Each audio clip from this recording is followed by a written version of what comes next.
Yang seperti yang kita ketahui bahwa Amerika Serikat dan Iran yang sedang berunding ditengahi oleh Pakistan berujung jalan buntu. Kali ini kita bakal bahas sesuatu yang agak di luar nalar, tapi seriusan keren, yaitu IKCO Rirara. Di tengah tensi Amerika-Iran yang makin panas, bahkan kabarnya Trump sampai harus putar otak demi karier politiknya di tengah konflik ini, Iran justru pamer otot lewat jalur yang nggak biasa, yaitu otomotif dengan meluncurkan SUV yang disebut-sebut bakal jadi senjata ekonomi baru mereka. Rirara ini bukan cuma sekedar mobil rakitan lokal yang ala kadarnya ya, karena kalau kita bedah teknisnya, mobil ini pakai platform IKP2 yang masih punya hubungan darah sama Peugeot 2008, lengkap dengan mesin 1700cc turbo yang tenaganya tembus 160 horsepower. Angka yang cukup buat bikin rival-rival sekelasnya di pasar global garuk-garuk kepala. Jadi, sambil kita pantau perkembangan berita geopolitik di luar sana, mending kita bedah dulu apakah senjata berbahan bakar bensin dari Teheran ini memang seoke itu interior dan teknisnya, atau malah cuma sekedar gertakan sambal di aspal. Yuk langsung aja kita deep dive.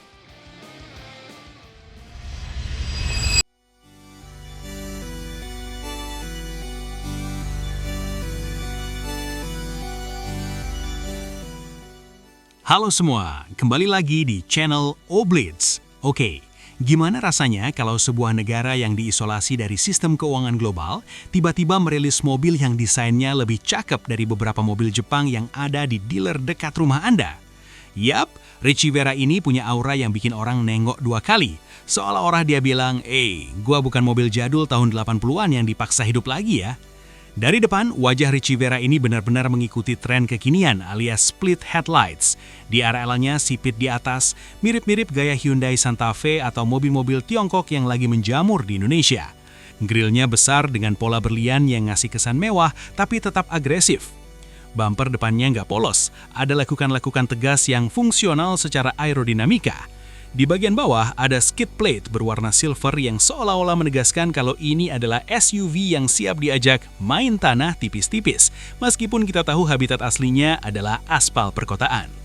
Lampu utamanya sudah menggunakan teknologi LED projector yang diletakkan agak di bawah, menyatu dengan rumah lampu yang vertikal. Desain ini bikin tampangnya terlihat techy banget, jauh dari kesan mobil murah hasil rekayasa darurat. Pindah ke samping, siluet bodinya mengingatkan kita pada Peugeot 2008. Wajar saja, karena platform IKP2 yang dipakainya memang saudara jauh dari platform CMP milik Stellantis. Garis bahunya tegas, menyambung dari depan sampai ke lampu belakang, memberikan kesan mobil yang kokoh dan berisi. Velgnya juga nggak malu-maluin, pakai desain dual tone alloy dengan palang 5 yang cukup kompleks, ukurannya sekitar 17 atau 18 inci. Desain velg ini benar-benar ngebantu bikin profil sampingnya kelihatan proporsional dan gak kopong. Di bagian belakang, Richie Vera main aman tapi elegan. Lampu belakangnya sudah LED dan menyambung, atau setidaknya terlihat menyambung dari kiri ke kanan. Tren lampu garis lurus ini memang lagi favorit banget karena bikin mobil kelihatan lebih lebar dan modern. Bumper belakangnya punya desain yang cukup ramai, ada aksen seperti lubang knalpot ganda yang dibungkus krom, walaupun kemungkinan besar cuma pemanis alias fake exhaust. Ditambah lagi dengan reflektor dan diffuser hitam yang bikin bokongnya kelihatan nungging dan sporty.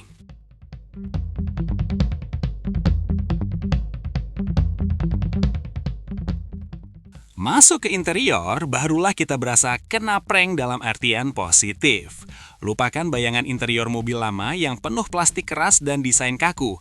Dashboard Riera tampil sangat modern dengan pendekatan minimalis namun tetap fungsional. Bintang utamanya adalah layar dual screen yang memanjang. Satu untuk layar infotainment di tengah dan satu lagi untuk TFT Digital Meter Cluster di depan pengemudi.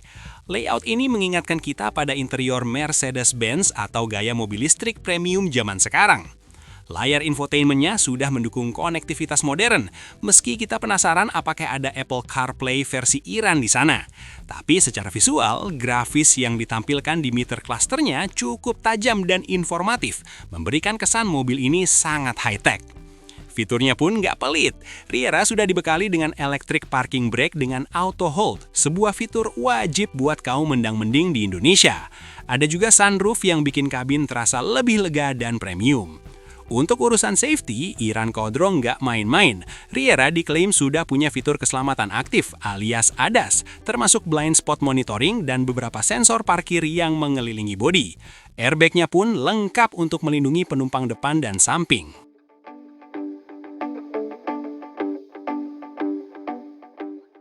Bicara performa, di balik kap mesinnya ada mesin 1700 cc turbo dengan kode EF7P-TC yang sanggup memuntahkan tenaga sekitar 160 horsepower dan torsi 240 Nm.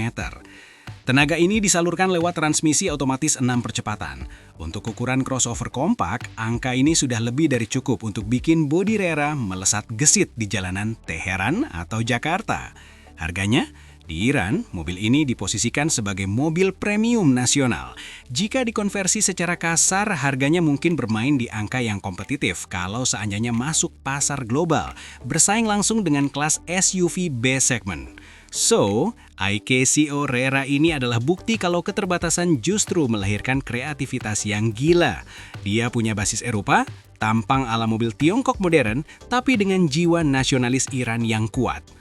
Apakah mobil ini bakal sukses kalau tiba-tiba mendarat di pelabuhan Tanjung Priuk? Well, kalau harganya bisa ngerusak pasar seperti brand tetangga, rasanya sih bakal banyak yang rela antri demi SUV tahan banting dari negeri Persia ini.